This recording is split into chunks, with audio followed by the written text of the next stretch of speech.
May I proceed, National Chairperson? Okay. On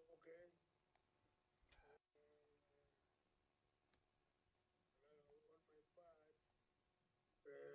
I'm left with one responsibility to call on the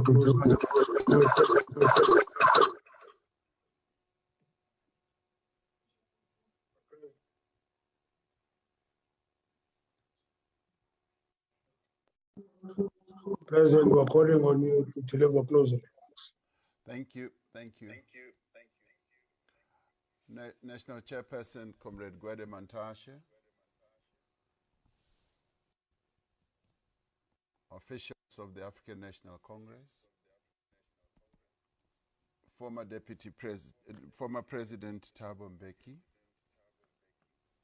and former Deputy President Comrade Kgalema Motlanthe, members of the NEC, leadership of the SACP and COSATU, leadership of the ANC Women's League, ANC Youth League and ANC Veterans League, leadership of SASCO and COSAS, ministers and deputy ministers,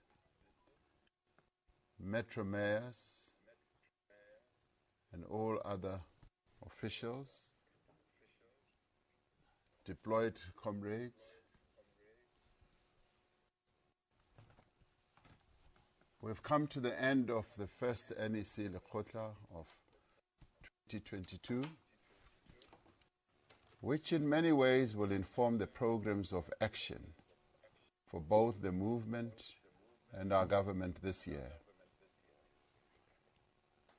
These Lekgotlas that we hold provide the opportunity for the leadership of the movement and government to assess the extent to which we have succeeded in implementing our electoral mandate, as well as building a national democratic society.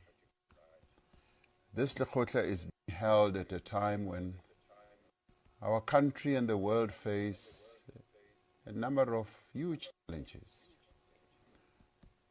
It is at such a time and moment that we need to remind ourselves of our historic mission as the African National Congress, which is to unite all the people of South Africa for the complete liberation of the country from all forms of discrimination and national oppression. We exist as a movement to fight for social justice and to eliminate the vast inequalities created by apartheid, and to promote economic development for the benefit of all our people. It is with these objectives in mind that we must confront the challenges facing our country and undertake a far-reaching and fundamental renewal of our movement. The meeting of the Lekgotla recognized the extent to which COVID-19 has exacerbated fault lines of unemployment, poverty, and inequality. The pandemic exacerbated an already precarious economic situation with a significant decline in our GDP and job losses. This has led to a number of challenges and vulnerabilities, including extreme poverty and hunger, with the poorest bearing the largest impact. Unemployment is at its highest ever levels, with the latest quarterly labor force survey putting the unemployment rate at nearly 35%. Youth unemployment is particularly concerning at 50% for young people between 18 years and 34. The Lekgotla also spent some time focusing on the building of a social compact to decisively address unemployment and poverty as being an absolutely necessary task. The meeting noted that the world is undergoing a serious economic and social crisis with unemployment rising, widening inequality and deepening poverty. This has impacted South Africa also in a profound and deep manner, especially amongst the vulnerable part of our society, the working class and young people. Critically, the Lekgotla called for a decisive response to these challenges. The challenge is to lead all sectors of South Africa towards a new and resilient social compact to build an inclusive society, but to build also an inclusive economy that brings a change in the quality of life for all South Africans. An effective social compact will require give and take by all parties, social partners, as all parties need to contribute in the cause of national development. In addition to this, it will be necessary to identify trade-offs social partners will need to act on. The NEC, in its January 8th statement, urged the government to lead in concluding a social compact with all social partners. The compact will need to set out a collective commitment to implement measures and targets to place our nation on a higher growth path aimed at addressing our common national challenges of poverty, unemployment, and inequality. In this type of compact, obligations and commitments will need to be set out.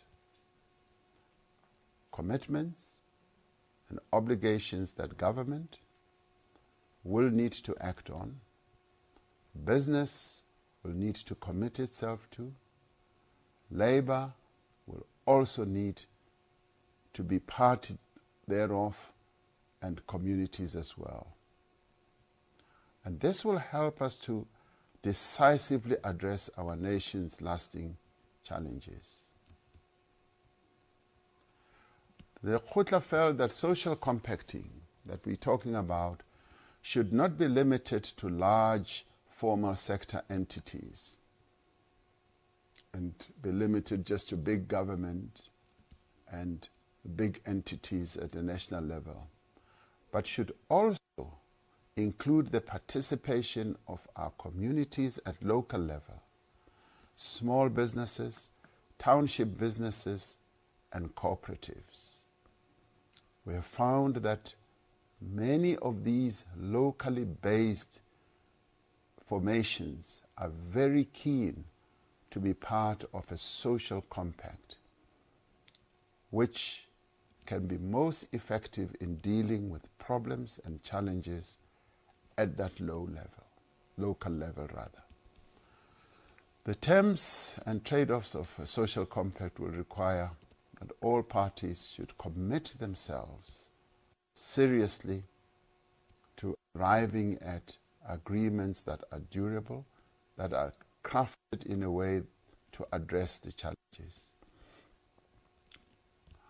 The government will be called upon to take steps to be more effective in guiding the process and implementing the reforms that government should lead in. It will also be called upon to guide the restructuring of network industries, as well as improving law and order and security for communities and economic infrastructure. Business will need to make real, verifiable commitments to expand investment and support localization, as well as to support black economic empowerment. Labor and communities will need to commit to improving levels of productivity, skills, as well as entrepreneurship. The Lekgotla agreed that an alliance committee be established to fine-tune our approach to social compacting. The aim should be to forge greater consensus amongst alliance partners, which can serve as a building block for broader social consensus on a social compact for accelerated growth and job creation. The Lekgotla reaffirmed that economic recovery efforts to stimulate growth, investment and employment must also be accelerated.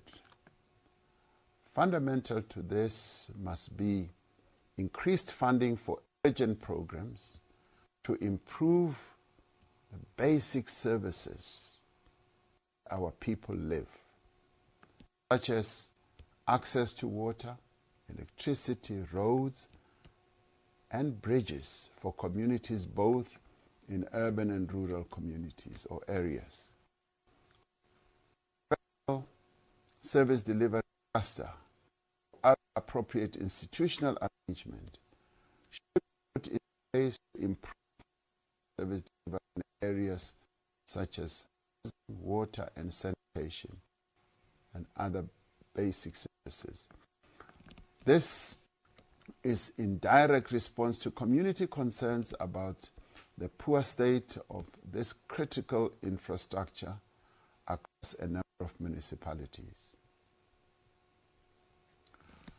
The Lekgotla also took time to discuss an intervention that was embarked upon by government to ensure that our people are able to deal with the devastating impact of COVID-19 through the 350 COVID SRD grant which was instituted.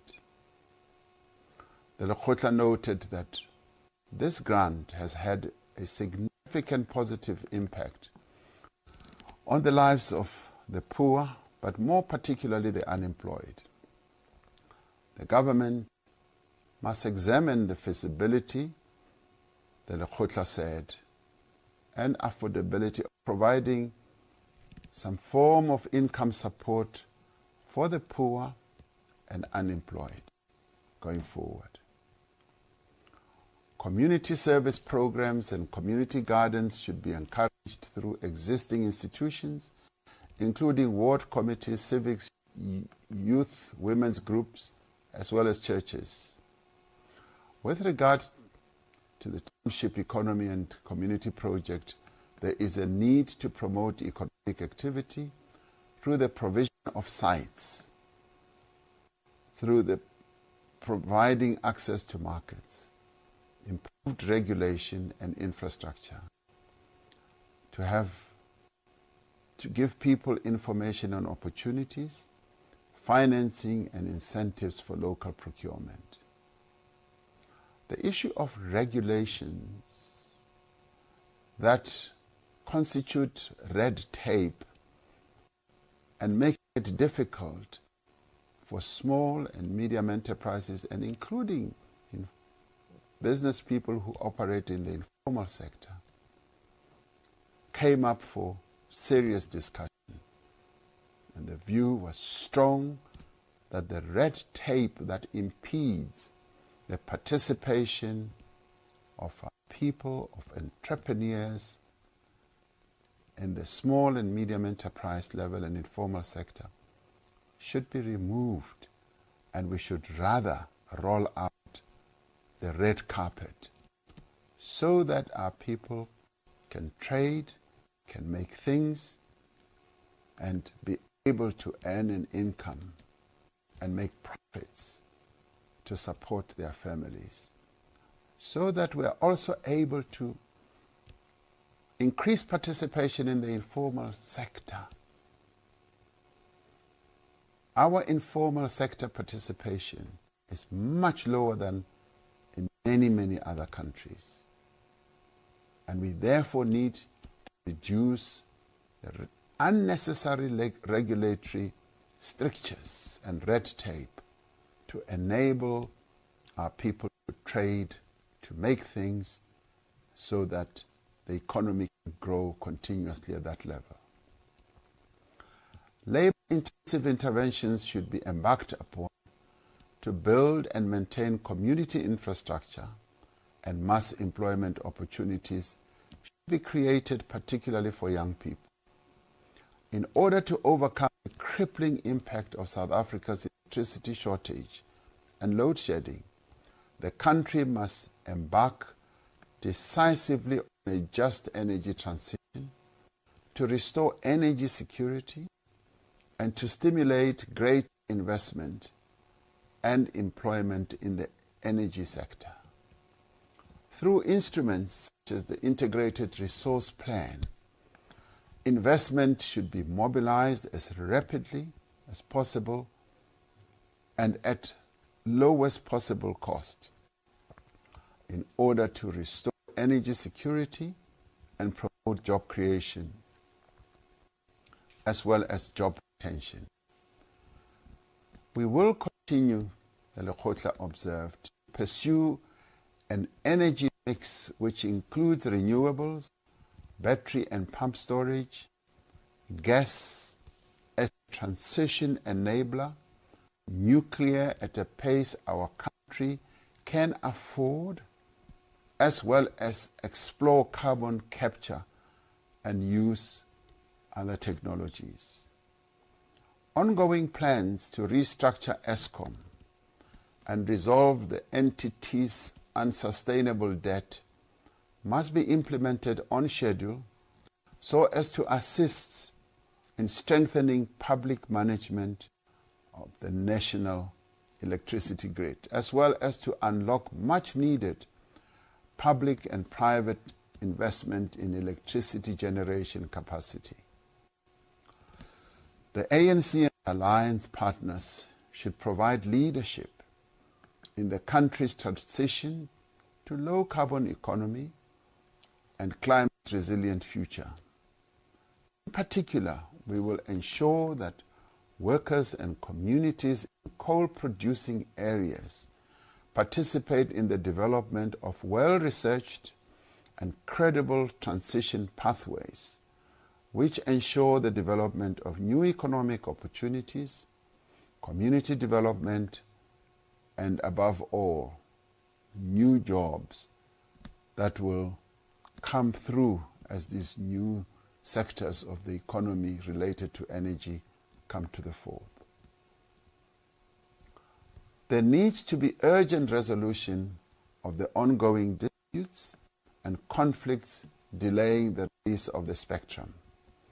The design of the spectrum release process must seek to advance the needs of customers, or consumers rather, and public entities for access to affordable, high-speed bandwidth.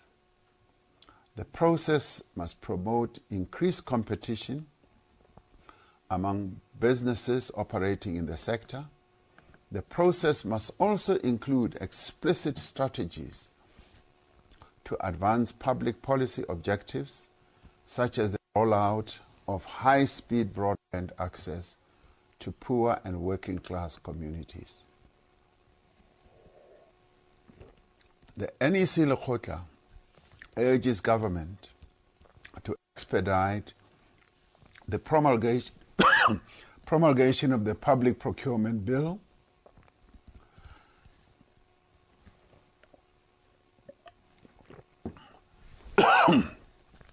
to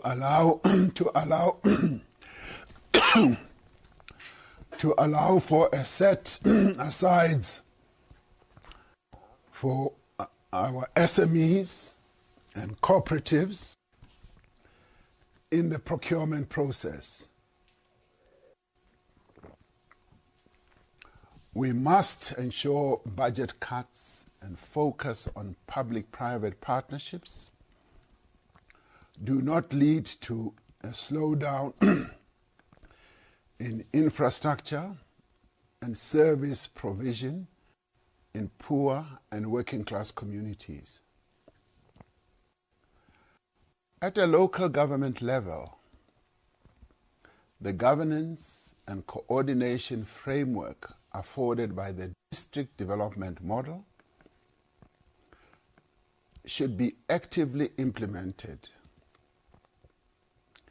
and local government structures should be sufficiently resourced to take this process forward. Through the DDM, as we call it, all three spheres of government are empowered to work together on a common vision so as to expedite service delivery, local procurement, and job creation.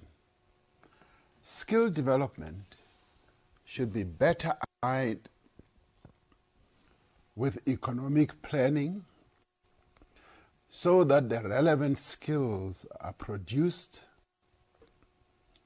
which are most needed for localization and economic development. The 2030 policy position on post-school education and the development of streams in the basic education curriculum must be closely aligned to the skills needs of the economy. There is a need for better resourcing that focus on specific sector needs, particularly in the areas of agriculture, mining, and information technology. Skills development and innovation must be part of our central pillars of employment creation as well as industrialization. Skills development should respond to vacancies in the economy at the time when we have seen massive job losses. We also need to guide skills development to support our national turnaround imperative based on the key pillars of our approach, such as infrastructure development, industrialization, the green transition we've been talking about, and the digital economy. We must continue to encourage increased minerals and gas exploration for the current and future growth of our economy and job creation, just as many other countries are doing. In doing this, we must ensure that current legal and consultation procedures should be followed in permitting minerals and gas exploration activities to ensue. South Africa has an opportunity to deepen our industrialization using local raw materials as inputs to local manufacturing industries. The policy should be reviewed to identify strategic minerals where export taxes may be appropriate, and energy pricing policies should support such efforts. The process of equitable land redistribution should be accelerated together with supportive measures to assist in the success of black landowners who are involved in large-scale and small-scale farming activities. A balanced and effective land transformation process should be pursued without compromising our food security. Land reform instruments should include measures such as tax on unutilized land or underutilized land, densification strategies, the setting up of production and retail sites in informal and formal settlements.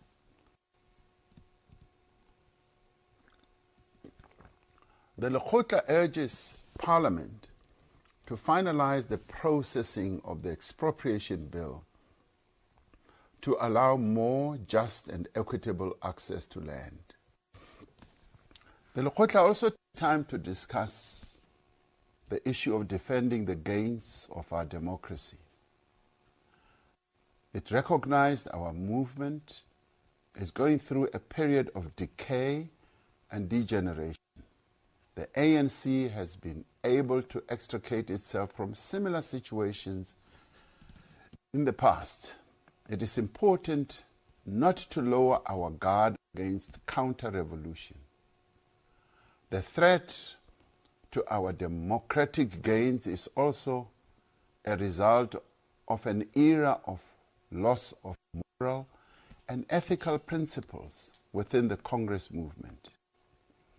We need to show determination in addressing the toxic legacy of state capture that resulted in security institutions being weakened, misdirected, and hollowed out. Divisions and factions in the ANC are themselves becoming a threat to our democracy. Economic challenges of income and wealth inequality and the triple challenges threaten state security, and these require urgent interventions from all of us as social partners. Regression of ethical and moral leadership has resulted in what I would call an existential crisis. Our credibility and legitimacy are being undermined, yes, by our inability to act. As the ANC, we should analyze and assess threats caused by others and threats caused by our own acts of omission and commission. This requires a multifaceted and coordinated approach by the cluster and the government institutions where self-reflection is practiced. The ANC needs to commit towards deepening and defending the National Democratic Revolution. Counter-revolution is wearing a different face in our country. There are expressions of democracy under threat, which are a result of loss of ethical compass and moral direction. The ANC and the Alliance reaffirm our support for the Constitution. We must state it clear that we reaffirm our support for the sacred document that enshrines the Bill of Rights, and we reaffirm our support for the judiciary and distance ourselves from narratives that seek to negate this. The ANC and government have demonstrated our principled support for the objectives and work of the Zondo Commission of Inquiry since its inception. The National Executive Committee has agreed to establish an NEC task team to guide the ANC's response to the Zondo Commission report. This would lead to a development of a discussion paper for the ANC structures on corruption and state capture and processing of recommendations relating to ANC and its deployees. Whilst government will only pronounce fully on receipt of the complete report, the ANC urges government to fully address behavior and causes that allowed state capture to occur. The ANC will need to lead the debate on immigration in order to ensure that it remains infused with principles of Pan-Africanism and is not overtaken by right-wing sentiments.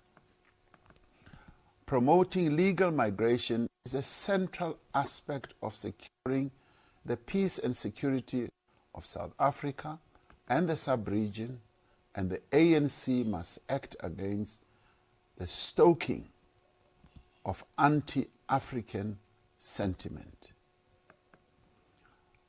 Also took time as the Lekgotla to discuss the building of a capable and ethical developmental state. We seek to build a capable and ethical developmental state.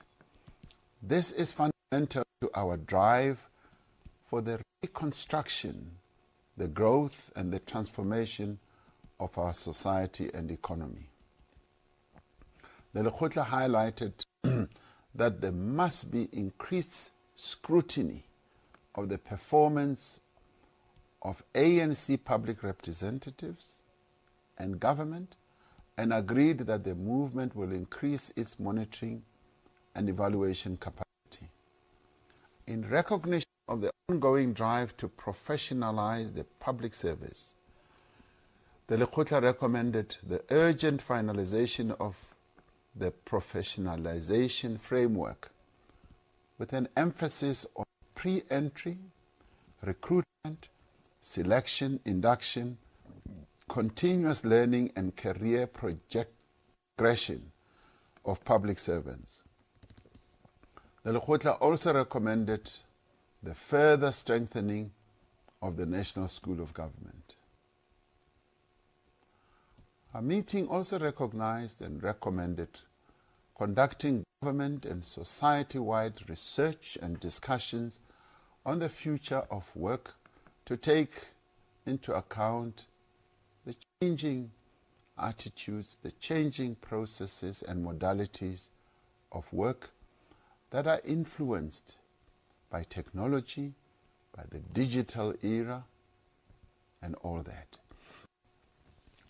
Government is urged to finalize the legislative amendments aimed at the realization of the single public service to ensure equitable and relevant spread of skills throughout the public service. Also took time to discuss a better Africa and a better world. Our commitment to a better Africa and a better world remains unwavering as we participate in the resolution of issues affecting global humanity, including the urgent challenges of climate change, global peace, security and development, as well as the reform of multilateral institutions, and as we continue to pledge solidarity with oppressed peoples elsewhere in the world. The COVID-19 pandemic has had a devastating impact internationally, which continues to weaken the global economy, giving rise to increased unemployment rates, poverty and inequality at national, regional, and global levels. However, while developing countries have been worst affected by this pandemic, the Lekgotla notes the positive and gradual recovery among some countries in the South. The Lekgotla noted with concern the growth of right-wing ideology and its adverse impact in international politics, and in particular on our beloved African continent. This poses a serious risk to the global South. It undermines global solidarity and gives rise to imposition of unilateralism in the international system. These right-wing tendencies weaken the principle and practice of sovereign equality of states. The ANC government is urged to continue with mobilizing progressive forces on the continent and globally to advance a progressive international agenda to counter the very strong hegemonic unilateral agendas that are being imposed in a number of areas or parts of the world. Africa has significant advantages like abundant natural resources, lots of arable land for food production, abundant water supplies, and most of all, a young population. A rising and increasingly prosperous Africa will impact positively on South Africa's prospects as well. The SADC Free Trade Agreement and the Africa Continental Free Trade Area are crucial milestones on the path to integrate trade and investment in our region and across the continent. There are still too many impediments to the free flow of goods and services between African countries. An acceleration of manufacturing, increased foreign direct investment, and rapid adoption of technology is crucial for the creation of jobs and improving the economic prospects of the continent. A continent-wide infrastructure rollout to enable economic development is crucial for our advancement as a continent. The building of roads, expansion of rail and ports, and the electrification processes are necessary to ensure that products that are manufactured on our continent reach local as well as international markets. There is a need for continuous support and monitoring of intervention measures that have been agreed to by SADC to ensure peace and stability in Lesotho, in Eswatini, and in Mozambique. The ANC should continue to object to the unilateral admission of Israel as an observer to the African Union and work with other progressive forces for its removal from the body. This will give greater impetus to the action of government to officially challenge the observer status at the forthcoming African Union Summit. Members of Parliament need to strengthen their relations with progressive parliamentarians in other countries to lobby for our relevant cross-cutting international policy stances. The ANC should strengthen party-to-party relations and overall solidarity work and advance our progressive internationalism. The party should also be able to strengthen its own international work, so should COSATU, with other workers' federations on our continent, so that a progressive international agenda should be advanced. Similarly, our students through SASCO should do exactly the same and advance all these progressive policies in forums where they participate.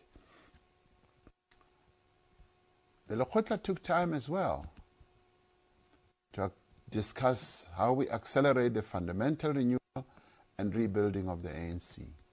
There is widespread acceptance that the ANC as an organization is beset by severe challenges such as weak structures, internal conflicts, factionalism, and members and leaders acting in their own self-interest rather than in the furtherance of the cause of our people.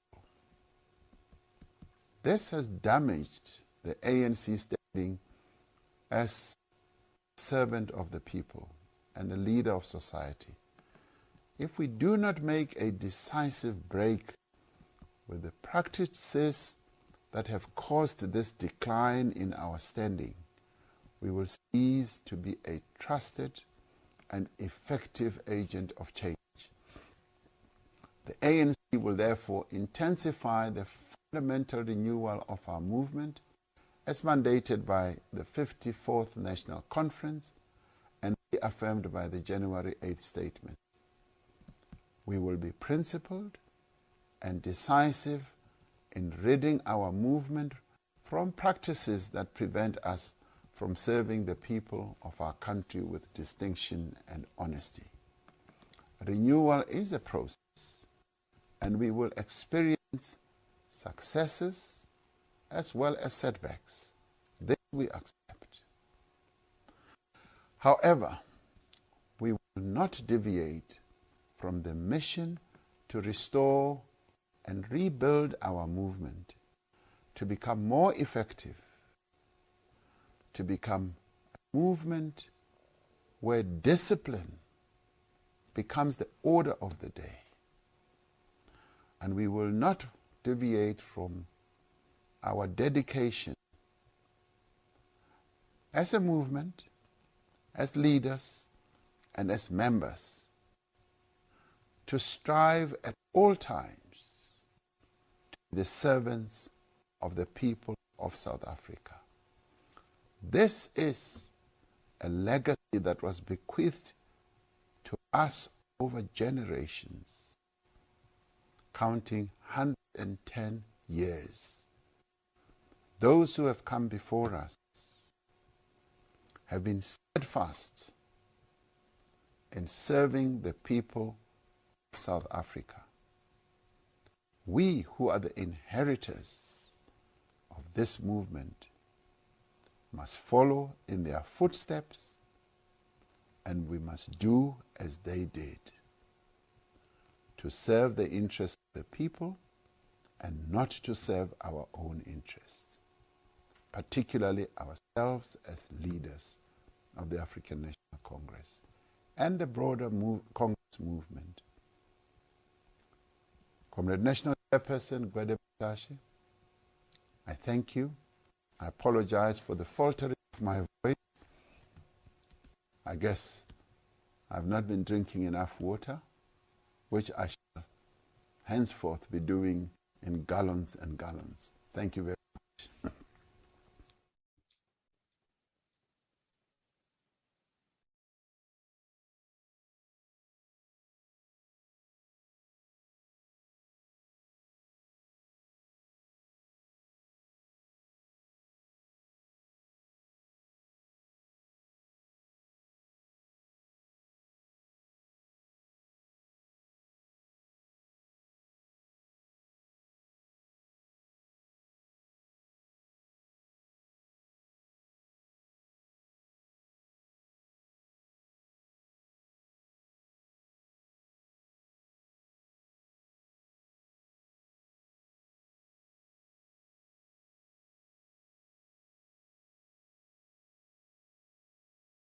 Thank you, President. Thank you very much. That brings us to the end of our meeting. Yes, don't be of our meeting. Thank you for we are closing a very full session today. Therefore, thank you.